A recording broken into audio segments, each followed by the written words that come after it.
Okay guys, hari ni kita nak join orang Basel mandi sungai. Jom, sungainya kat sebelah ni.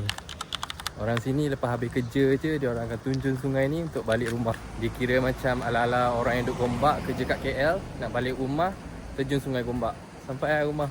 Okay, kalau korang tengok memang ramai, especially dekat bahagian sebelah sana lah. Lagi ramai sebelah sana, tapi sebab aku duduk sebelah sini, so aku akan berenang sebelah sini lah. Okay, kalau ikutkan official starting pointnya dekat jambatan sebelah sana. Tapi macam terlalu jauh untuk aku jalan. Aku akan start kat sini sampailah ke sana. Air sungai dia jernih tau. Macam sungai Kelang lah. Sejuk je. Sejuk je. Sejuk je. Sejuk. Sejuk.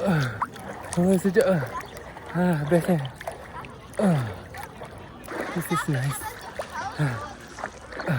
Sungai ni dia dah ada arus kan. So kau tak payahlah bersusah payah berenang pun sebenarnya. Just relax je. Nanti sungai ni bawa kau terapung bersama. This is the coolest experience in Basel that you could ever get. Lawa kan kita tunjuk pemandangan belakang.